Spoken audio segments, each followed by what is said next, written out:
नमस्कार दोस्तों, स्वागत है आपका क्रेजी क्रिप्टो मिंटू में। आप देख रहे हैं एक लिस्टिंग हुई है बाइनेंस की, यानी कि बाइनेंस का जो अपना नेटिव टोकन है BNB, उसकी लिस्टिंग हुई है OKX पर। अब देखिए BNB को कोई इससे ज़्यादा फ़र्क नहीं पड़ता कि उसकी अगर OKX पर कोई लिस्टिंग हुई भी है तो उससे ये कहो कि बहुत ज़्यादा BNB के प्राइस पे कोई फ़र्क पड़ने वाला है, वो शायद ऐसा कुछ ज़्यादा इम्पैक्ट नहीं आएगा। अब है क्या यहाँ पर, देखिए मुझे लगता है कि शायद वो कहते हैं नंबर बनाने वाली बात है, क्या CJ बाइनेंस की नज़रों में थोड़ा सा अच्छे साबित हो जाओ। भाई OKX का यही हो सकता है और क्या है। देखिए OKX वैसे तो बाइनेंस के आगे कहीं नहीं टिकता, सीधी सी बात है। और बाकी BNB का लिस्ट करना उस पर, तो BNB देखिए अब वो टोकन नहीं है कि उस पर लिस्टिंग का कोई बहुत ज़्यादा फ़र्क पड़े। लेकिन फिर भी देखिए एक न्यूज़ है जो आप तक पहुंचानी ज़रूरी है कि भाई BNB की लिस्टिंग जो है हो गई है OKX पर। अब यहाँ थोड़ा सा देखिए BNB के साथ एक ये भी अभी पीछे एक अच्छा खासा ड्रामा चला कि इनके जो ऑडिटर थे मजर्स, उन्होंने जो है अपना एक तरह से यू टर्न मार दिया। उन्होंने ऑडिट को वहाँ से अपनी वेबसाइट से हटा दिया और एक तरह से काम ही उन्होंने बंद कर दिया क्रिप्टो करेंसी की जो भी हैं प्लेटफॉर्म उनके साथ।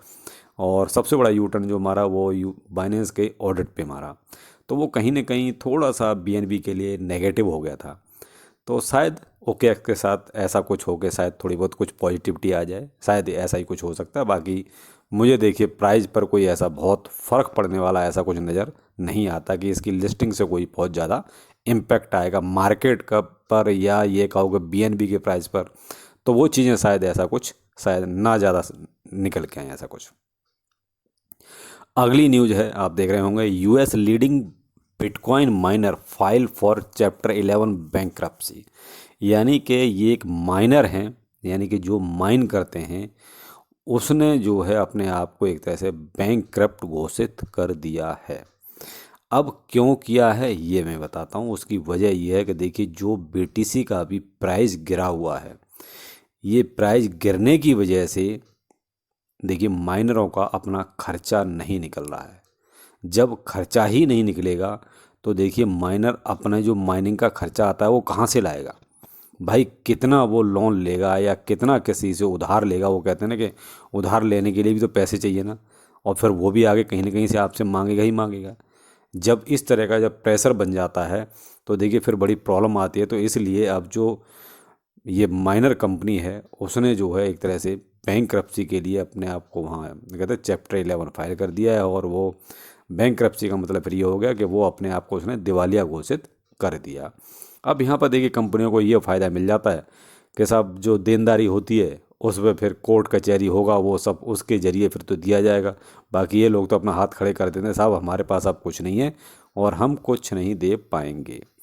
तो यह कुछ आजकल एक ट्रेंड हो गया है कि जो देखो वही अपने आप को बस बैंकरप्ट घोषित कर देता है। शायद उन्होंने एक ये कहते हैं कि रास्ता बना लिया है कि पहले सारे वो कहते हैं इलीगल काम करो, उसके बाद फिर बैंकरप्सी वाले रास्ते से निकल जाओ कि अपने आप को बैंकरप्ट घोषित कर दो कि ये हमारे पास कुछ नहीं है।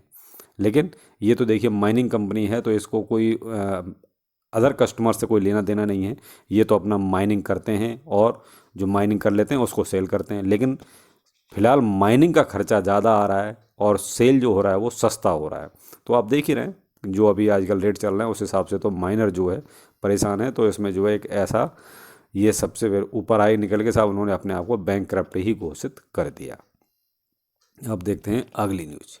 अगली न्यूज़ साहब इथेरियम से है, जो कहीं ना कहीं थोड़ा सा ये शायद डिसीजन सही नहीं है। ये एक प्लेटफॉर्म है क्रिप्टो प्लेटफॉर्म पैक्सफुल। इन्होंने अपने यहाँ से इथेरियम को कहते हैं कि किक मार दी है, यानी अपने यहाँ से एक तरह से हटा दिया है। तो ये थोड़ा सा डिसपॉइंटिंग है कि साहब ये इस तरीके से इनको ये चीज़ नहीं करनी चाहिए थी। और वो भी इथेरियम जैसे कॉइन को। फिर अगर आप इथेरियम को हटाओगे तो किसको रखोगे। भाई सीधी सी बात है कि आप ये देखना कि दो ऊपर के टॉप के दो कॉइन, पहला बिटकॉइन हो गया, दूसरा इथेरियम हो गया।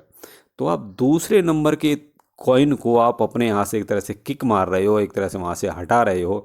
और वो भी रीजन क्या दिया जा रहा है, रीजन दिया जा रहा है कि साहब पहले इथेरियम प्रूफ ऑफ वर्क पर काम करता था, अब वो प्रूफ ऑफ स्टेक पर काम कर रहा है। इस वजह से हम उसको हटा रहे हैं कि भाई इससे जो है हमारे प्लेटफॉर्म पर दिक्कतें पैदा होंगी।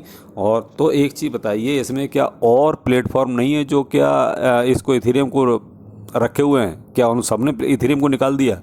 और जगह भी तो लिस्ट है इथेरियम, कोई ऐसा तो है नहीं कि पेक्सफुल पे ही अकेला ही लिस्ट है। तो ये सिर्फ जो है ना कहने की बातें हैं, केवल वही है कि निकालना था तो अपने यहाँ से उन्होंने एक तरह से डीलिस्ट कर दिया है, हटा दिया है पेयर। तो इथेरियम एक तरह से पेक्सफुल से हटा दिया गया है और आप ये देख रहे हैं उनकी न्यूज़ एक अच्छा खासा एक आर्टिकल छपा हुआ है। तो ये कुछ अभी तक की अपडेट ऐसी थी जो कहीं ना कहीं इथेरियम की मुझे ठीक नहीं लगी। बाकी तो जैसा है वो आपके सामने, देखते हैं मार्केट में क्या चल रहा है अभी। तो अभी आप मार्केट देख रहे हैं, मार्केट में कोई बहुत ज़्यादा मज़ा नहीं आ रहा है। देखिए BTC वही 16,780 से लेके 90 के बीच में घूम रहा है अभी। इथेरियम $1210 और अपना BNB $247, यानी कि वही जो एज यूजुअल प्राइस है वही चल रहा है। BTC आज थोड़ा सा ऊपर ज़रूर गया था, लेकिन थोड़ा सा ही गया था, उसके बाद फिर से जो है वो नीचे को आना शुरू हो गया है। तो कुल मिला के मार्केट में अभी ऐसा कुछ भी कोई ख़ास चीज़ नज़र नहीं आ रही है कि जिससे कुछ लगे कि मार्केट में कोई पॉजिटिविटी आने वाली है।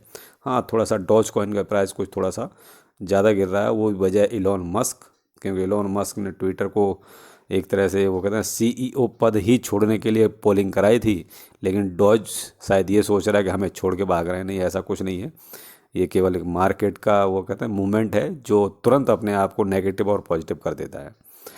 तो कुल मिला के मार्केट तो देखिए साहब कोई बहुत ज़्यादा अच्छा नहीं है, जैसा है वैसा ही है, बोरिंग और वो कहते हैं उदास, कुछ भी अच्छा इसमें नहीं चल रहा है अभी।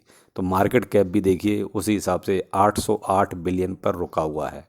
ये 808 बिलियन कम से कम 1 ट्रिलियन को क्रॉस करे तो लगेगा कि हाँ मार्केट में कुछ पैसा आया है, कुछ जो है कहते हैं आगे पॉजिटिविटी आ सकती है। तो अभी मार्केट कैप भी देखिए उस हिसाब से नहीं है, तो मार्केट में कोई बहुत ज़्यादा उतार चढ़ाव नहीं आने वाले।